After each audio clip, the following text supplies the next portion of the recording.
Hey guys, that's me, and that's my bare feet. And that's me at Huntington Beach Marathon running in my bare feet. Now you might ask why a person would do such a thing. I really wanted this channel to be mainly about backpacking and camping, but I feel that barefoot running will return you closer not just to nature, but to your humanity too. I know there is something else going on in these videos, and we won't go into that in this episode, but all I can say is I don't believe in patriotism nor nationalism, but no matter how small or poor or weak you are, you don't deserve to be bullied. I really recommend everyone try at least once, barefoot or some kind of minimalist shoe running. You will feel natural and more in touch with nature. You will see that the experience is exhilarating, sensitizing you to the earth and the world. You will become mindful of every step and how important they are, and possibly become more gentle and adaptable. And this may help you even in your job and career. More importantly, by not using overpriced, unnecessary shoes, you will feel better that you are not supporting slave and child labor, and you are showing others they don't need to depend on these products of corporate greed. So what are the reasons to run barefoot?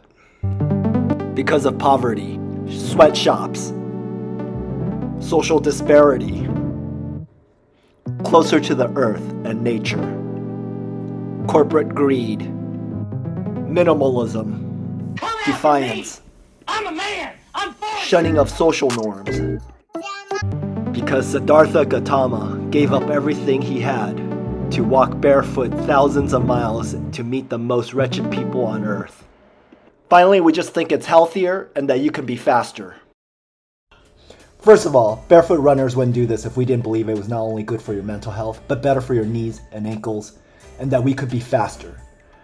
Barefoot running allows you to plant more of your midfoot and toes into the ground firmly, and that is the major source of your power. In 1960, at the Olympic Games, Abebe Bikila blew away the crowd and field by winning the gold medal barefoot.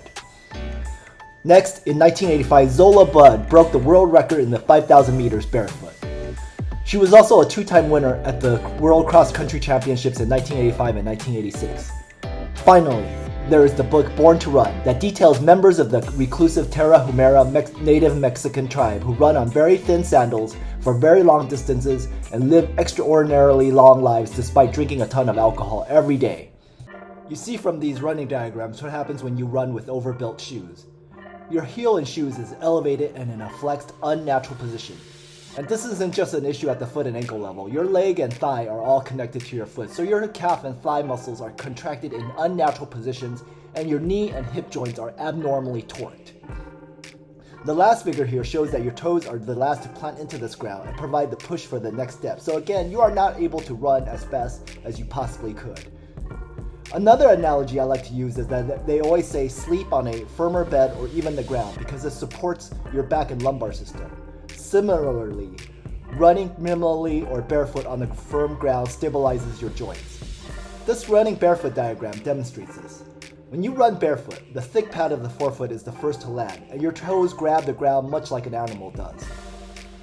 Now this third figure here shows that the heels are the last to meet the ground as the arch flattens to help you absorb the impact. Finally, the other way that shoes lead to more injuries is because your foot is elevated, this forces you to land on your heels. Your stride becomes longer. This leads to larger swings of your thigh and leg, which means larger momentum and force. And that's a greater torque on your joints, particularly your knees. However, the bottom figure shows that barefoot running gives you a shorter stride, again because you are able to land on your forefoot consistently. So your swings are very small, and this leads to less torque on your joints, and there are fewer injuries. Now I will go into moral and ethical reasons for running in minimalist shoes or barefoot. The fact is, most expensive shoes are made in sweatshops using slave or child labor. Corporations have spent decades on commercials and misinformation, telling you need so much padding and support because extra padding and support is what they can sell you on. I mean, they can't sell you at a very high price a shoe that is very minimal. Okay, so you really want to know what triggered me to run barefoot? Well, I will tell you anyway. It is to show rich bullies that all their fancy devices are unnecessary and unimportant in this world. In high school, we were the poorest family in town, and all the kids made fun of me for my Kmart brand shoes. I pouted and pouted about it to my mom.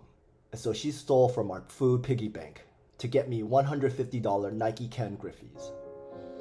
My dad later yelled at her several times that month why he worked so hard all day just to come home to this shitty dinner. And I would never live this down, seeing how my mom felt. Anyway, in later years, I would travel to Vietnam and Africa, and so I saw kids running without shoes barefoot, but they seemed perfectly happy.